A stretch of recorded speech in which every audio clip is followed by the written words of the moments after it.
What is it? Well, it's called a randomizer, and it's fitted to the guidance systems and operates under a very complex scientific principle called potluck. Now, no one knows where we're going. Not even the Black Guardian. Not even us.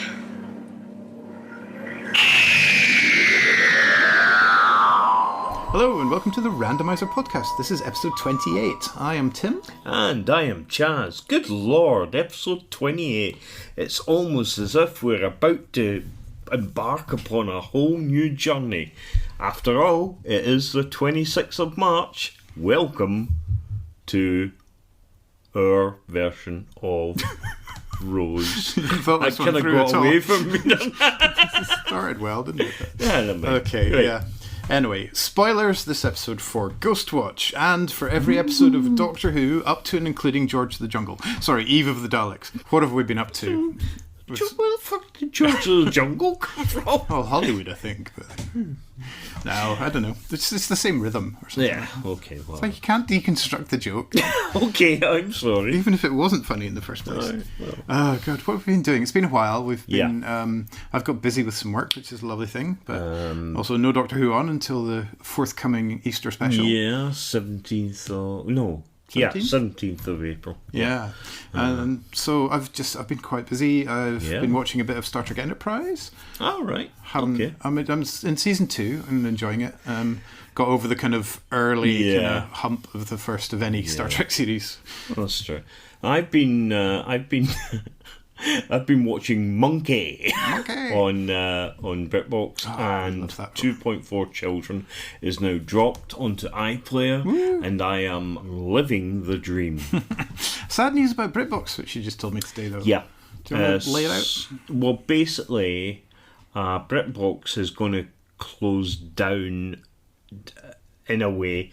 It's actually going to be absorbed by what they're going to call ITVX, which is the replacement for ITV Hub. But there'll be two versions, the advert version and a premium version. You can only get BritBox in the premium version, which will be like, the way Disney Plus have Star. Oh yeah. It'll be like that. So it's not going away. It's not going away per se, but you will probably be getting charged more. I would definitely imagine that will happen. And did you say you thought if you got a year, they would like a year subscription? Yeah, so it seems to be what might happen just before it launches.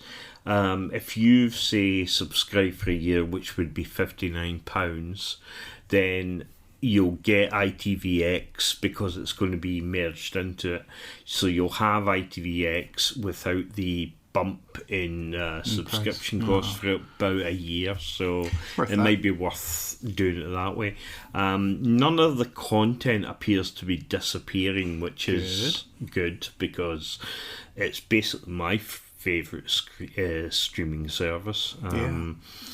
But I don't know how it's going to work going forward, but it does seem to be that you will still get things added from BBC catalogue and so on, although the BBC are not a shareholder in it anymore. Right. So it's all... It's nervous, isn't it? Yeah, it's all a bit up in the air. I mean, this, I suppose, could all change, but I'm hoping it doesn't, because if basically the whole idea gets axed with BritBox, then I won't be we're going to live in a cave, aren't we? No. Government somewhere. Do you know, it's annoying. I mean, it's like... cave with a DVD player, mind you. Yeah, I mean, it's very irritating because although you have the DVDs, I think it's the convenience of it, knowing that you can take it anywhere, and, it's lovely, although I don't know, was it you that I texted or something, that Forces TV at the moment are showing classic Doctor Who. That's now, right.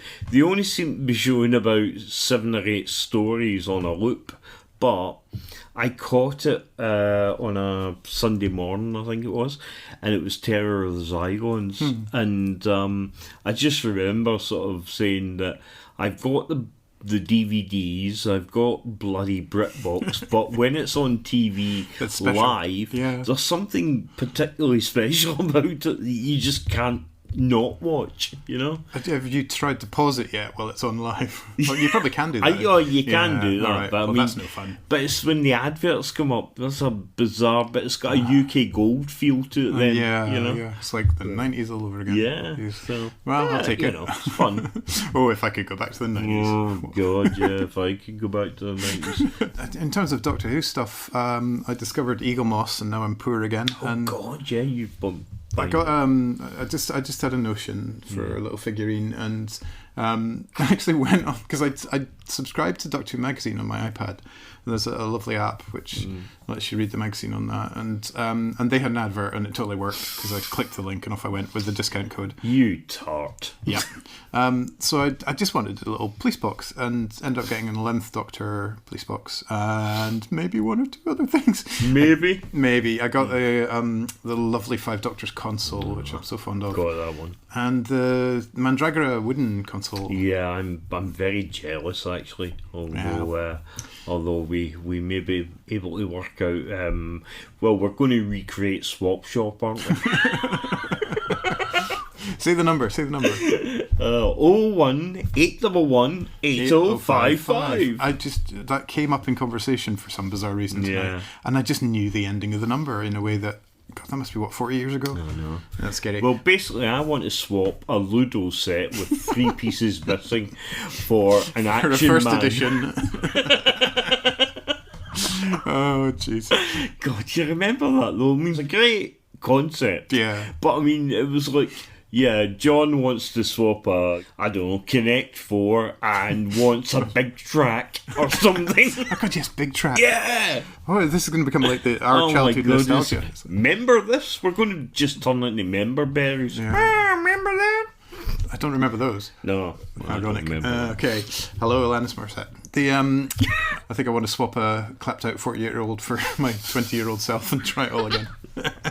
Jesus Christ. I don't think I get tuppence for me now. It's just like that Ludo set with 3 pieces missing is way out of your price. I mean, league. Steptoe and Son wouldn't give anything for me. What about the Connect 3 set? Probably. Well, and other Doctor Who stuff that's been going on. We're just eagerly awaiting Leg End of the Sea Devils. I wanted to plug another podcast, which isn't a Doctor Who one at all, but I just enjoy it a great deal. Chess and I just actually listened to an episode. It's called Takeaway Trivia, and it's basically a pub quiz and a podcast. And the guy who does these used to do an in-life pub quiz and started doing his podcast when the pandemic hit. And there's a bunch of episodes. I think we're still in September 2020 in terms of when he's releasing them. And they're about half an hour and nice and light, and nothing's too kind of taxing. Although I did get my ass handed to me today because there was a Friends specialist round, and you got what, out of 15? 15. Yeah. Smug mode was activated, but no, it's great fun. I just love a pub quiz, and this is that in a podcast. Grab a chum off the street. It's like you. It's like, no, that's not how chums work. No, it's actually a really fun podcast, especially if you obviously like pub quizzes, and it's a bit nicer because you don't have to put up with the pricks in a pub. So unless you were the pricks in the pub in the first place, in which case you're stuck with that. Yeah. But yeah, never mind. Oh well, so we go on to talk about some Doctor Who. Yeah, nah. A man is the sum of his memories, a Time Lord even more so. We selected Planet of Fire, the penultimate Peter Davison. Yeah. Also the first one with Perry and the last one with Turlough. Actually, it's a beautiful looking episode, isn't it? Lanzarote, famously. Obviously, yeah. I mean, it's one of the few times in classic Who history where we actually shot abroad. Yeah. Because John Nathan Turner fancied a holiday for it. So yeah, we've sort of skin on show, getting it out of the way. I mean, don't want to sound all sexist, but my God, Turlough's got some great thighs. Yeah, just Mark Strickson. Yeah, no, Nicola course. Bryan is very, very pretty. She's very. I mean, yes, she's very pretty. She looks gorgeous, but it just.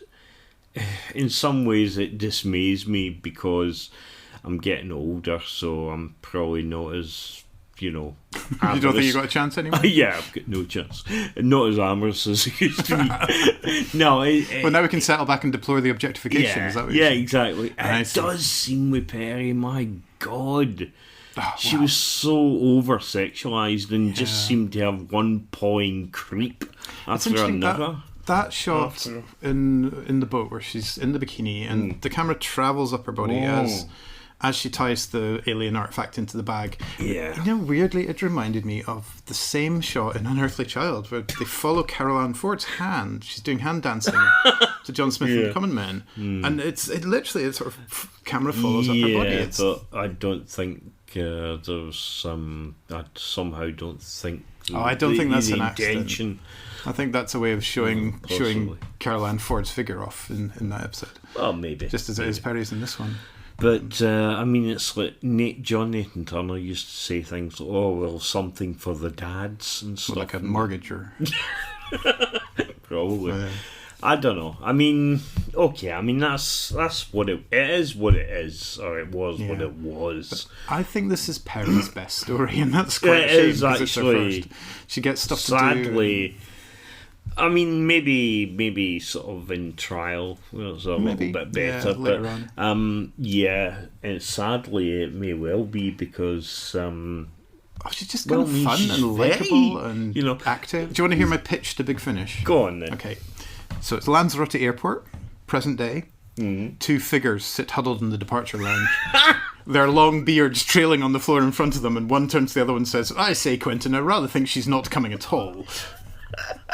It's those poor English guys that she was going to meet to go. Absolutely. Where were they going to go to?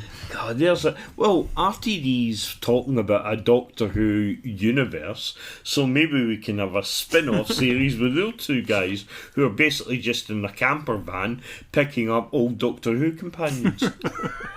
It's like to meet that nice Katie person. So who else have we got? We've got Peter Wingard, who you're. Oh yeah.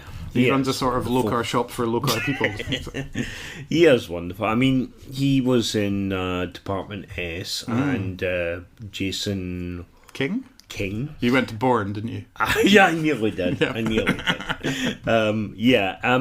Very suave, sort of hip, cool, sort of 60s detective, all that. But I actually think he puts in a really nice performance in this, and it was, I think, I'm not 100% sure, but I don't think he lived much longer after this. I could be totally wrong, but I'm just pretty sure. It sounded late in his career. Yeah. He certainly got more gravitas than most of the rest of the cast, for sure. Yeah, no, he's absolutely brilliant in it. Mark Strickson gives a good performance in this one. I was always fond of his character. It's spectacular locations, and the irony of Lanzarote having to be Lanzarote and an alien planet has been pointed out before. But the other thing with this one for me is the music, because the soundtrack was on one of the Doctor Who music cassettes, and so I listened to it over and over and over, and all that kind of panpipey sort of percussion-y stuff that just still gives me the chills to this day. It's very, very good. And like you were saying there about Lanzarote and that, the black volcanic rock and stuff, I mean, it's rather amazing. Some lovely images in this as well. But, one of the best cliffhangers, a miniature Anthony Ainley. I mean, it's brilliant, and Perry sort of chasing him around. It's really good. It is really damn good, And I thought, at least the scenery that Ainley is chewing is spectacular scenery in this episode. It's like, definitely. It's a great atmosphere. The guest cast are slightly sort of stiff again, and you've got Turlough being kind of shifty and suspicious again. Yeah. And that farewell line of Turlough's, look after him, he gets in the most terrible trouble, and that was lovely. I know. And of course, this is Chameleon's swan song as well. Yeah. Chameleon, we barely knew you. Yes. But, I mean, there's sort of... it's a damn shame, because, it was an impressive looking prop, but obviously couldn't do much with it. But... Silver Howard is a particularly... It's like a Gary Newman tribute. Yeah, it's bizarre. Howard is bizarre in general as a stepfather who's just sort of, I don't know, the whole thing looked wrong. There's something slightly creepy in his relationship with Perry, for sure. I don't know, but it's maybe because you never sort of see anybody else involved, or Probably, I don't know. It's maybe it's just the fact that we're sort of jaded blokes who just sort of enjoy making spoiling good, clean fun. Spoiling good, clean fun. Yeah, exactly. That's So ambitious I mean, statement. the fact that he sort of was stripped down to his tiny whiny shorts and. Perry was in her bikini and stuff, I mean, there's probably nothing going on at all. Nothing at all. But I do think it's a shame because, I literally said to you as we watched it that after that scene on the boat when Perry's kind of being all kind of, right, I'm going to take this and I'm going to swim to freedom, she never has any fun again. Right from that moment onwards. No, she's drowning and then she's right. on the TARDIS and she's scared. And we said that when we watched Time Lash. I know, because, I mean, you watch Twin Dilemma and it's like, Christ, It's such a shame. So because Nicola Bryant is really nice and she comes across really well. Yeah. And it's like, I would really love, I mean, Big Finish, obviously. Of course, obviously. But, I would really love to sort of watch an episode where she seems to be enjoying herself a lot.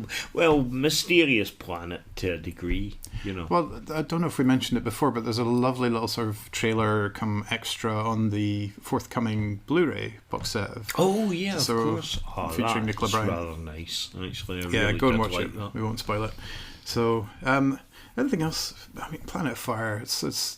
I think it's a solid story. I really enjoyed watching it. Directed by Fiona Cumming again. I mean, she's very, very good. Her previous, she'd done Enlightenment as well, which another great story. In fact, I don't know. Did she do any more? I'm sure she must I don't know have. off the top of my head. My Doctor Who knowledge is becoming fucking awful. You never watch it. So. No, I just don't watch it. I had a brief tangent just to talk about Turlough as a character as well, because I really liked Turlough. I did at the time, and I just thought it was such a shock of having a companion who wanted to kill the Doctor. Yeah, absolutely. But then once that arc was over, it was sort of like they didn't give him enough to do. I mean, he was good, but he was just never. He was never front and centre again, really. I think the Doctor wins him around as well, which was a really lovely thing. There's a proper character journey, and really unsettling across his first stories. Yeah. I like him in Frontios a lot as well. I think he's got lovely scenes. Yeah, well, I did like the bit where he's trying to fight everybody off with a hat stand. Yeah. And does some good sort of drooling acting as well. Yeah. But, I mean, I think maybe, obviously it can be pretty sparse for companions in the classic series, and Turlough did get some continuing development and stuff. I mean, thankfully, the one thing the new series has done is sort of redress the balance and give companions, lots to do. Unless, of course, you're in the... No. Money in the swear jar, come on. Yeah. No, so, I don't know if I have much else to say. Just great fun, really enjoyable. Love a bit of classic. Look, when I give the word, press the button. The big one? Yes, maybe it works in conjunction with the others. Let's choose a new story. Yay! Here we go. All right, well, let's try and find out. Now, what could it be?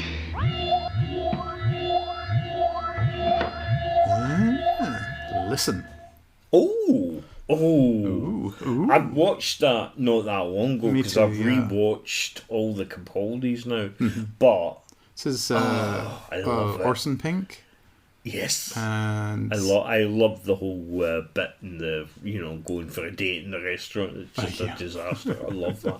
But yeah, I like this story a lot. yeah, it's This solid. is Capaldi at my favourite, where he's kind of on his own talking, not quite to the camera, but I like that. I didn't like that style. Yeah, I do, but I didn't hate it on the second viewing, but I was taken aback the first time. And just I don't know. There's something fourth wall breaking about it in a way that I didn't enjoy. I suppose there is, but I mean, I could watch Capaldi read a phone directory and just call it wonderful. I mean, Smith, I love the guy. I just think he is the perfect Doctor. AA Plumbing. 0415.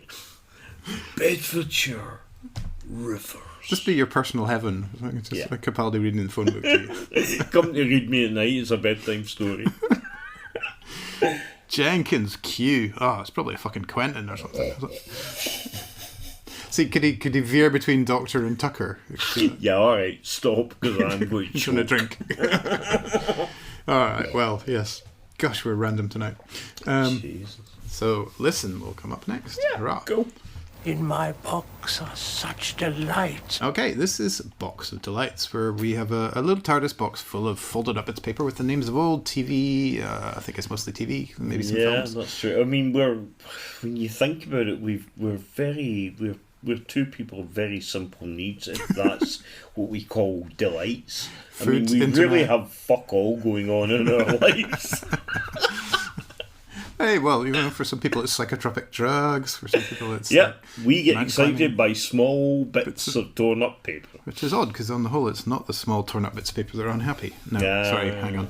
Anyway, last time we drew out a small bit of paper with the word Ghostwatch written on it, and so this was a kind of... it was part of... Was it Play for Today? Or? It was part of Screen 1 at the time, and it was...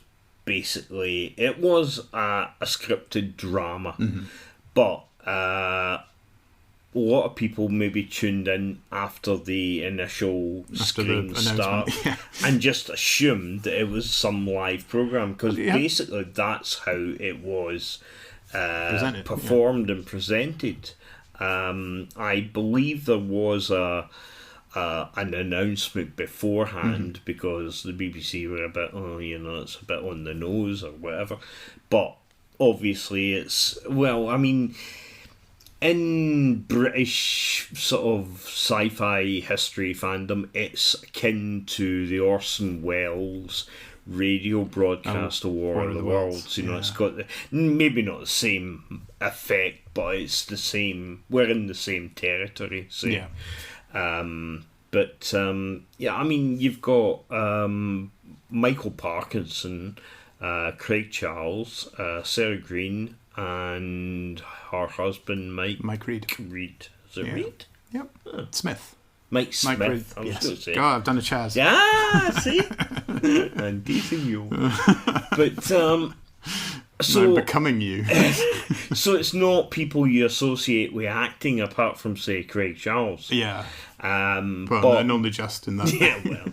And there are obviously other people within it. There's a couple that I recognise from other dramas, but only since. Well, the woman who plays the mother of the family in the haunted house. Yeah. The whole way through I was kind of going, I know her somewhere, it's her eyes, and she was in a Cracker. That was what we worked out. And she has been in Doctor Who. Now which? She is the character from The End of Time, the seer, the one who predictions. Gallifrey falling, that sort of thing. Gallifrey falling, get Mike Smith out. Yeah, that sort of thing. Yeah.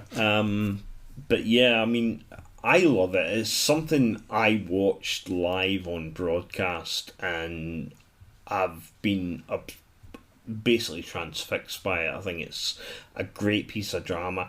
It is of its time, and it obviously gives that sort of whole live ghosts ilk crap. But this was before all the kind of problems like Most Haunted and stuff. It's totally sort of where technically a lot of that shit started. It's such an irony, really, that a sort of space documentary led to a genre of programs that do that purportedly for real. Yeah, I mean Mary Loves Death. Oh God! Don't forget that. Creed Kafer. Yeah.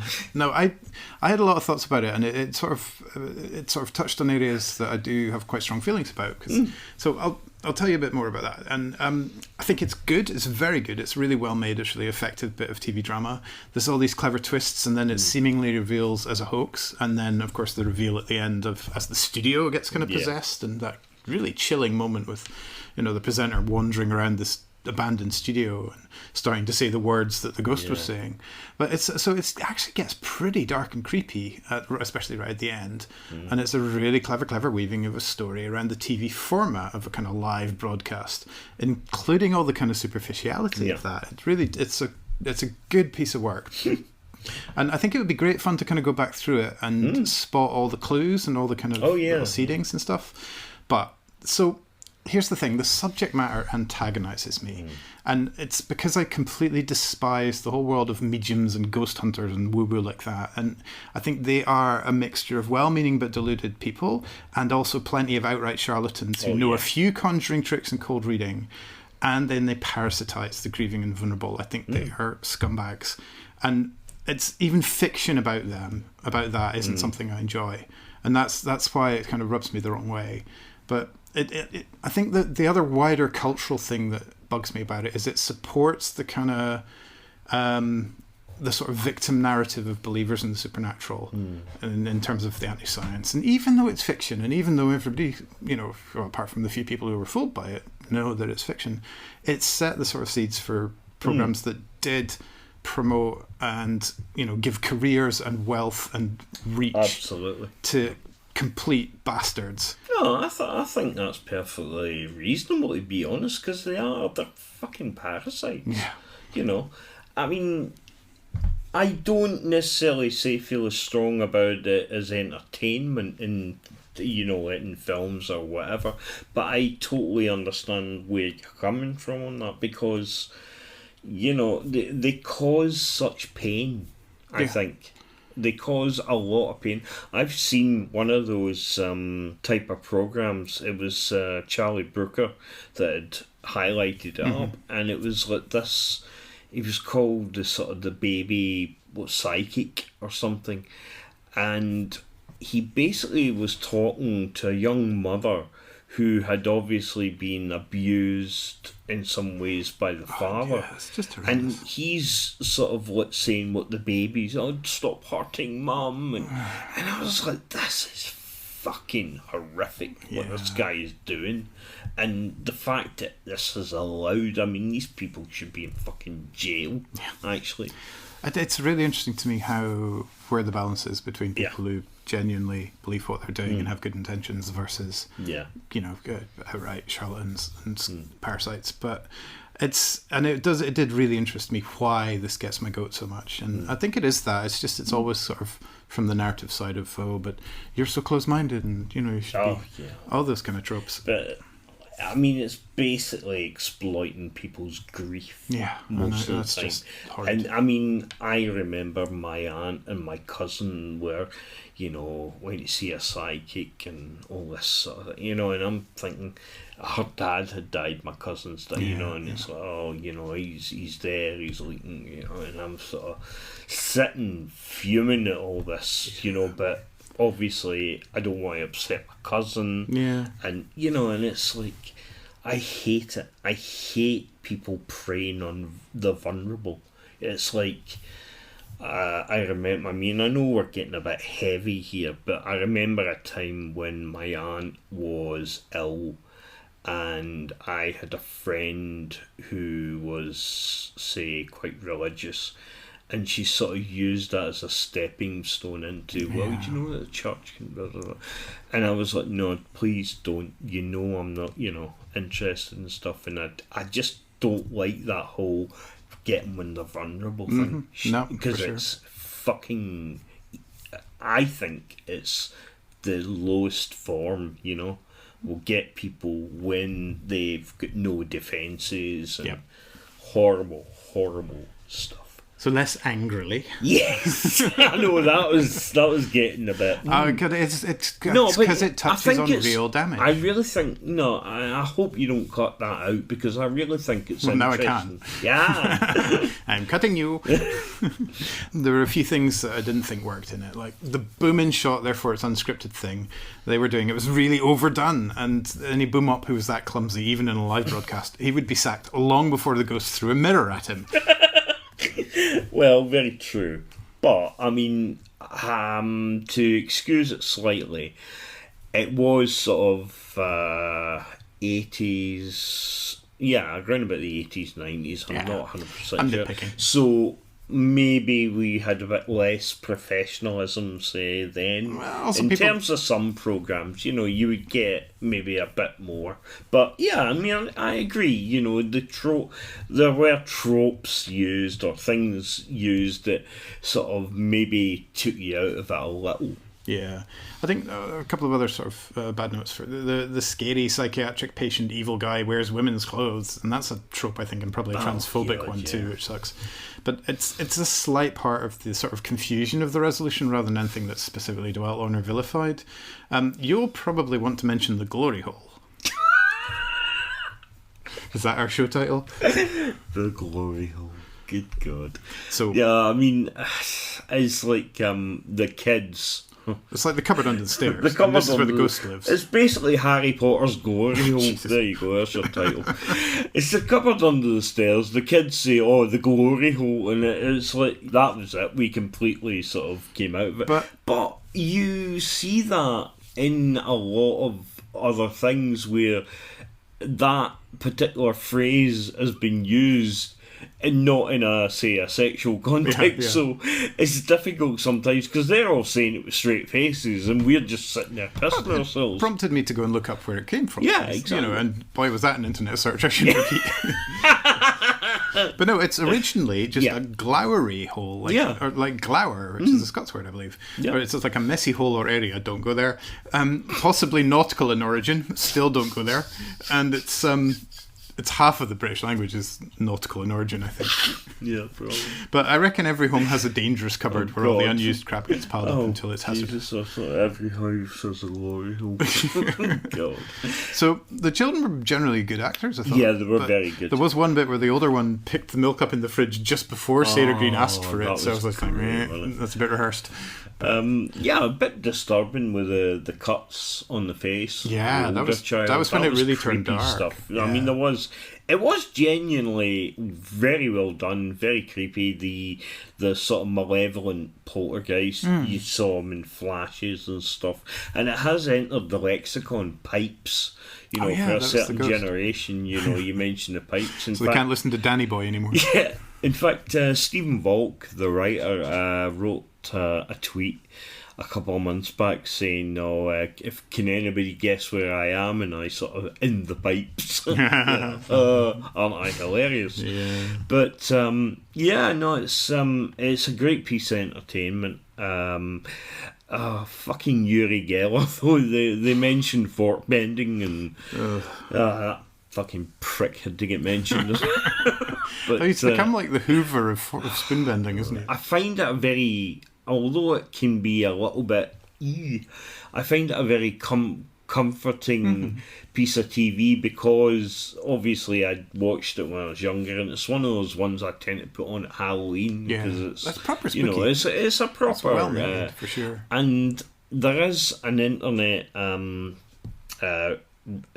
film reviewer. Oh yes, you mentioned it. Yeah, called Chris Stuckman. He's an American who he does a lot of Halloween specials and talks about very rare things and whatever.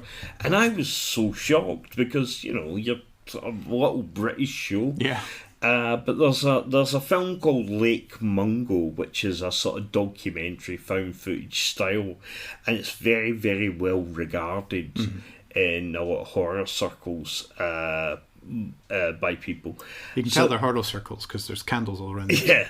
So he was talking about that, and he was saying like the other one that he really enjoys is Ghostwatch. And I was like, holy shit, really? You've heard of this?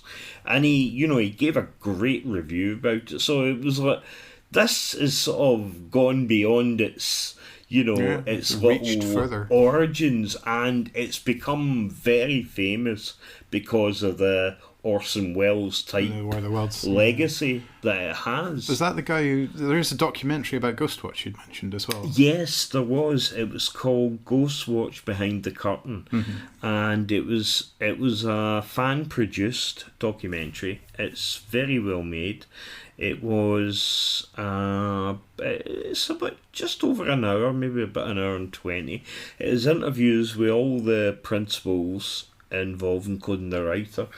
And I I purchased it on, at that time, it was called BBC Store, which was a digital store. And then the bloody thing shut down, and, this that would never happen in the days of BritBox. This is my annoyance about digital. Physical media. Yeah.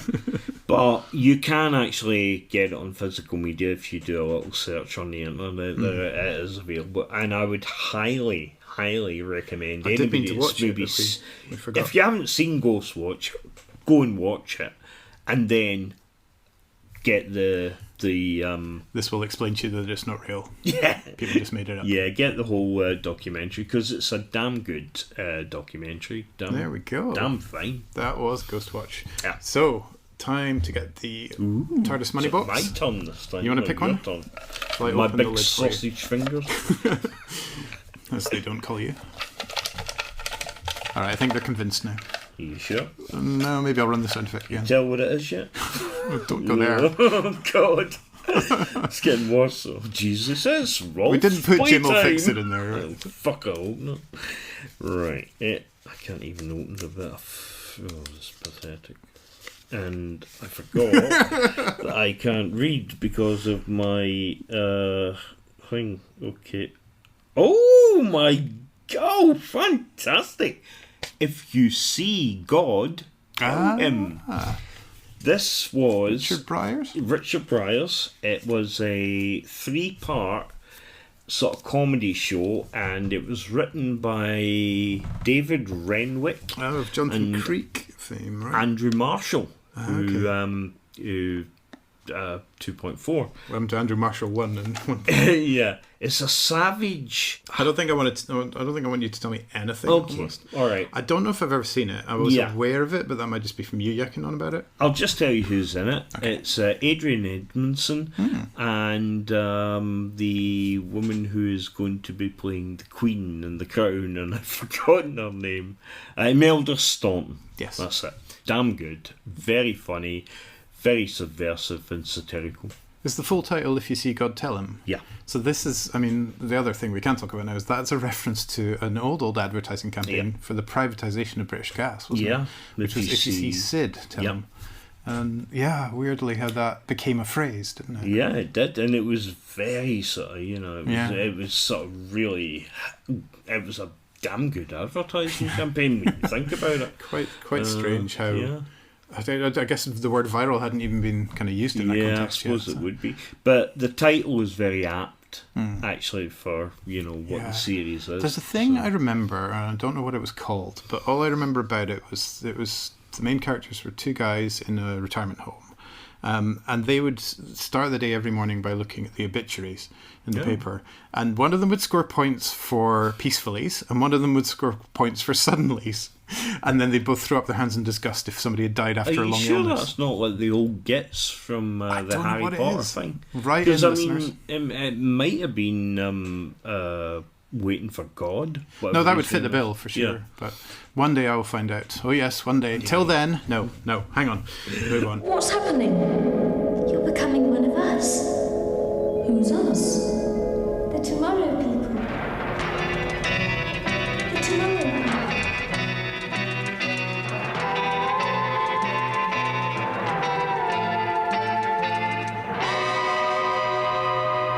We have watched another story in the Tomorrow People. It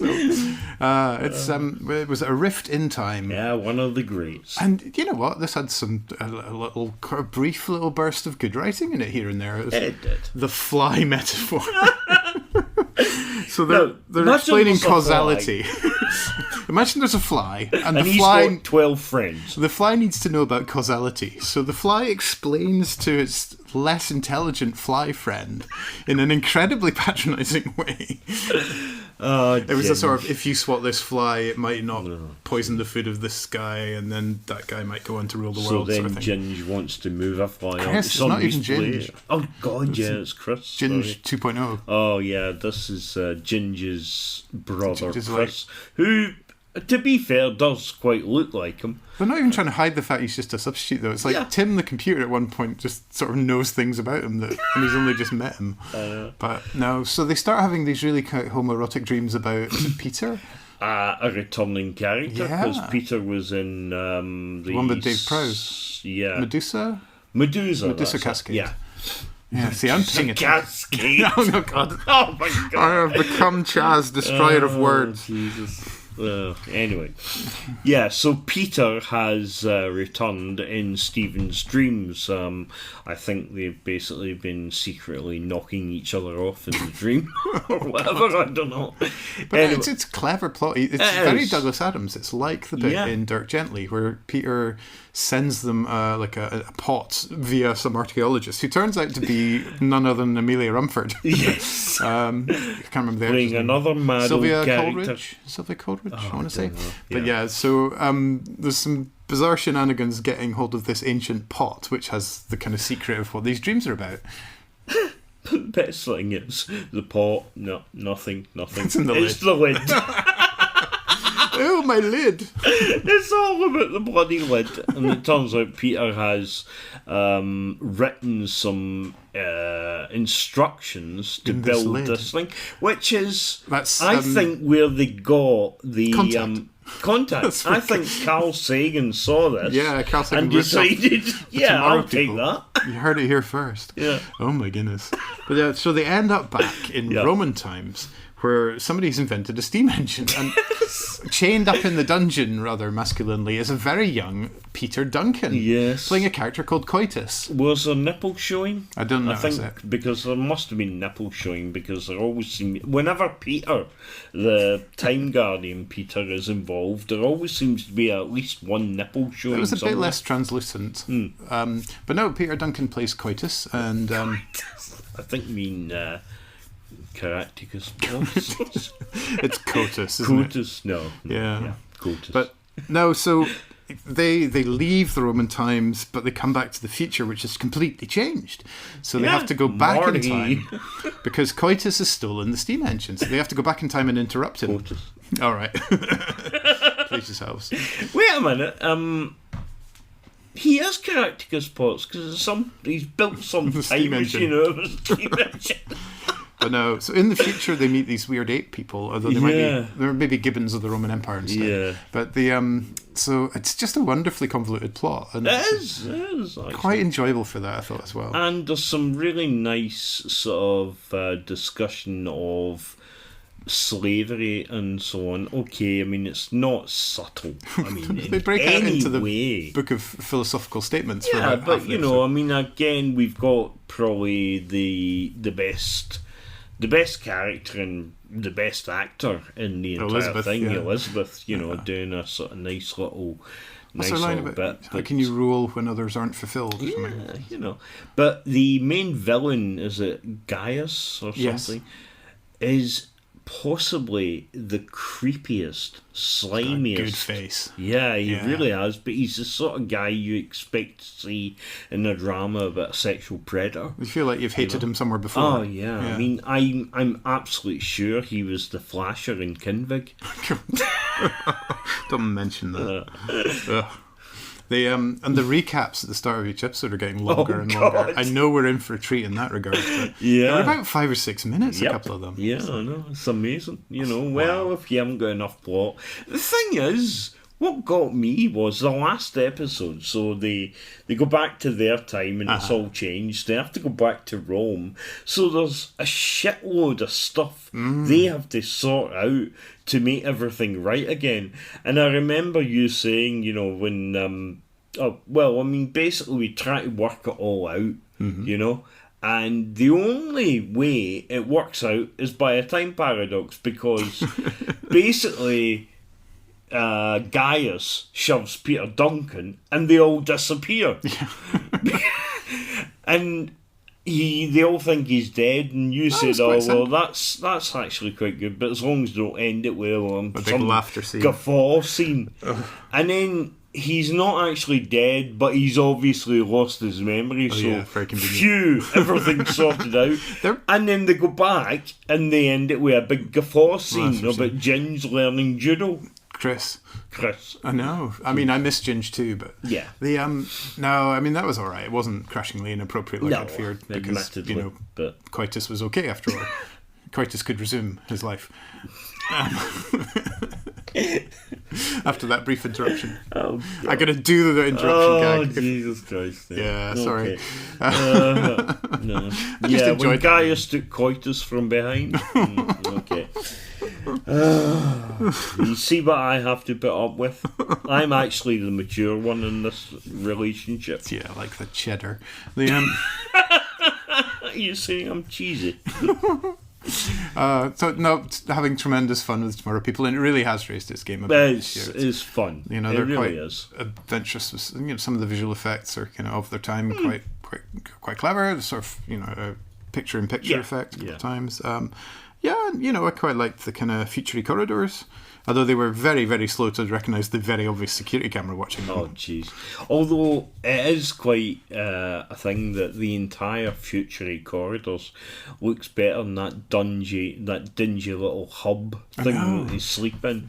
And, one thing we did realise that Elizabeth will sleep anyway. Yeah, she's like laying down on the ground in Roman Britain. I thought it was funny when Chris gets up complaining of the bumps from sleeping on the floor, and Stephen's just like, "Oh, why don't you turn on your whatever it was, levitator, and why don't you turn on your internal heating?" They're taking the piss out of a normal human.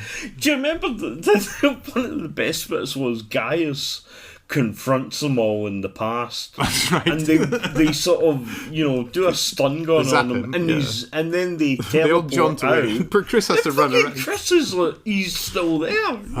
It's like, oh, fuck him. It's like he's their pet. Yeah. But no, I mean, it is what it is. It's cheesy and we all know what it is. Fucking corny, but it's fun. And next time it's the Doomsday Men, and I seem to remember that's not a bad one. So there we go. Got that to look forward to. So or dread, whatever. I imagine that must be quite a challenge. It is challenge time. Now, I've asked Chaz to watch The Mutants, which is a story he's never managed to make it all the way through. So, have you managed to watch The Mutants, my friend? Well, there's a bit of a story here. That surprises me. Well, it involves you to a degree, but okay. So, as you know, I've had some trouble with my taste buds. It's not a COVID thing or anything. But I've had some problems with taste and... I didn't like to talk about your wallpaper. My mouth and so on. So, and as you know, I've been addicted, shall we say, to Pepsi Max for many, many years. Well, about a month ago, I decided enough was enough and I was going to, take myself off it. And I succeeded to much to my pride, really. Mm-hmm. And then about a week ago or so, I was with Tim and we were basically just watching something, and without realising it, he'd put some, without me realising, he'd put some Pepsi Max in my glass. And, one thing led to another and I relapsed badly. To the point where basically I was in my bedroom watching babies crawling on the ceiling and everything. And because of this relapse, I had been, I'd sort of been doing this and doing that. But all the money I'd saved, I had to spend it on Pepsi Max. And I had, I ended up selling things, and I think I know where this is going. I ended up selling my house and everything, and I was all set to watch the Mutants, but I had to get rid of my entire Doctor Who collection, including the Mutants, because basically I relapsed because of the bastard that's sitting across from me. So, no, I haven't watched the fucking Mutants. And, yes, I'm a little bit cold because I've been sleeping under a bridge, giving blowjobs to German tourists for a bottle of Pepsi Max. I did wonder why German tourism in Saltcoats had decreased so much. Well, there you go. Yeah. So, okay, well, I can accept responsibility for that. So, we'll try again next time. I'll give you another bottle of Pepsi Max. Oh, go on then. She-devil, wherever you are, call off these monsters! So this is Monster by Monster, where we randomly select some monsters and talk about them. I have a list of monsters and aliens from the BBC website. I have a random number organizer, and I am not afraid to use it, although I am unable to say it. 226 is the monks. So, the Eaters of Light and so on, is it? Or, yeah. I haven't seen this since broadcast. No, not Eaters of Light, Lie of the Land, Lie of the Land. Extremist. In fact, I literally watched it 2 days ago. Extremist, Lie of the Land, and Pyramid at the End of the World. Huh. Oh my god! I mean, absolutely brilliant. It's so emotional, like Capaldi. No, I think the monks actually were a really clever invention. I loved the idea that they had sort of built an entirely fake world, as it were, to sort of like test run their plans. Yeah, it's a bit like Android Invasion. Yeah, when you say it that way. But no, it's great. I mean, great 3 stories. The designs were really cool as well, and just a very intricate plot. I remember almost nothing. Good of it. fun. Yeah, we should. Well, I'll get to them soon in enough. general, we should watch it. It's damn good. Okay, let's choose another. 224 that time. That's just 2 before. Humans preserved by lice. Ew. What's that from? What? Oh, Knock Knock? Must be, yeah. Yeah. In Knock Knock, it's it's like wood lice or something. Yeah. Remember they eat them and absorb them into the wood or something. I mean, it's a bit like have you seen The Mummy? With the Beatles, the effect. Oh, the Brandon. Yeah. We're back to George the Jungle somehow. Oh, Jesus, yeah. It's a bit like that. There's some really nice little effects in that. And also, apparently, something was done to the sound in that particular episode. The whole thing to about creep it up. Something like that. I'm not 100% sure. But, I mean, it was very creepy. I wouldn't say it's the greatest one. But it's just an era that I've only watched once. So. Yeah. Well, season 10 is a particular favourite of mine. I mean, I'm looking forward to seeing it again. Yeah. I just haven't. Absolutely. Let's do another then. Come on, back in time. Oh, that's better. 15. Careful what you wish for. Bloody hell. All right, back to the beginning almost. 15 is the Chumblies. Oh, really? Yeah, that's the Draven's killer robots. Or are the Chumblies the Rails robots? It's the Rails, isn't it? I think so, yeah. Yeah, so Galaxy 4. No, wait a minute. Rails or the Darvins? Oh, Dravens. I think it's the Dravins. Is it? I really can't remember. Oh, God. But yeah, the Chumblies. I mean, they're the like. cutest little fucking they're like robots. 3 bowls Yeah. on top of each other.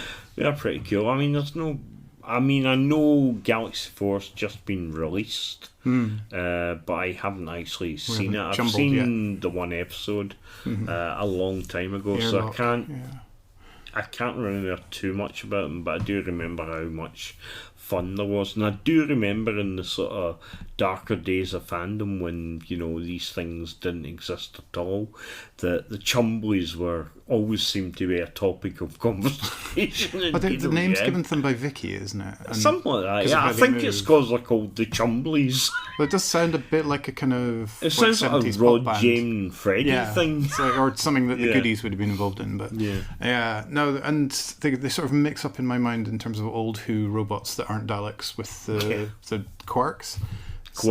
And the mechanoids and all these. But I think Quarks also, because Quarks also had that kind of the wobbly walking thing. But all right, let's do one more. Where are we now? 104. Still classic, I expect. Okay. Yeah.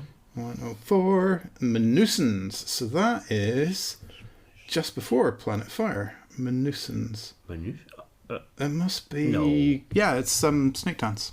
Oh, of course. The Manusan Empire. Yeah. So it's an alien race rather than a monster. Yeah, because it was Sumerian and I haven't watched it for years again.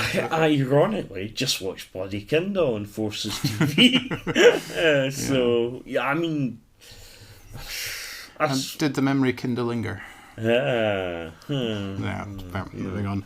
I had a feel. I really wanted chocolate though, But I mean, I can't remember much about Snake Dance. Obviously, it's the Mara thing. I can't really comment on them. I think they're basically just people. The other monstrous thing I remember in that was very young Martin Clunes. Oh yeah, it was monstrous. Yeah, absolutely. But yeah, I mean, both stories are good, but Kinder's definitely the one that you know. But the Minnesons don't really stick in the memory. They were just the people. Afraid not. Yeah, as far as I remember. 29 then. Okay. Let's go back to 29. This is the White Robot. So talking of 60s robots. No, I do like these. From the Mind Robber? Yes, and they were originally from Out of the Unknown. Out of the Unknown. Yeah. I think they just got spray painted white. This is that classic example of desperately throwing together an episode which turns out to be brilliant and grabbing whatever was to hand. I mean, that's what I absolutely love about that story, because it was all a case of, sort of flying by the seat of your pants. I think their sound was the really creepy part, wasn't it? I can't even do it. But it turned out to be an absolute gem. And Hamish Wilson again. Blah, blah, blah. And that great line of 3 a.m. kneeling and we were looking for a unicorn. Good old Stoney Maloney. Alright, let's do a couple more. 47. So, 47. Chronivores. This is Time Warrior. Time Monster. Time Monster, yes. Time Warrior. What is it? Maybe we're getting things wrong today. It's that flappy thing, isn't it? It's Flappy Bird. The white, basically, like a ghost. Do you remember we thought the creatures in Spyfall were going to turn out to be chronivores? No. I didn't thought they were going to be Vardens. But chronivores were mentioned as well. Yeah, sorry. That's all right. No, it's something about the helmet design. Yeah, no, you're right. You're right. But, I mean, again... basically just white flappy things, I suppose. 94. Great Vampires. That's a good one. State of Decay. Brilliant. Yeah, so we got Sharky, Zarko. Had you ever listened or read the book to the audiobook? Mm-hmm. Right.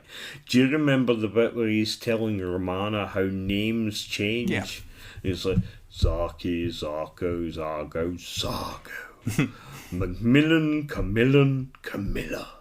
And always, it's the thing that just stands out for me about this whole because they weren't thing. the great vampires, they were just thralls, weren't they? Yeah, basically, they had, I don't know, they'd obviously come under the fluence of the fluence. So the great vampire. The fluence on me.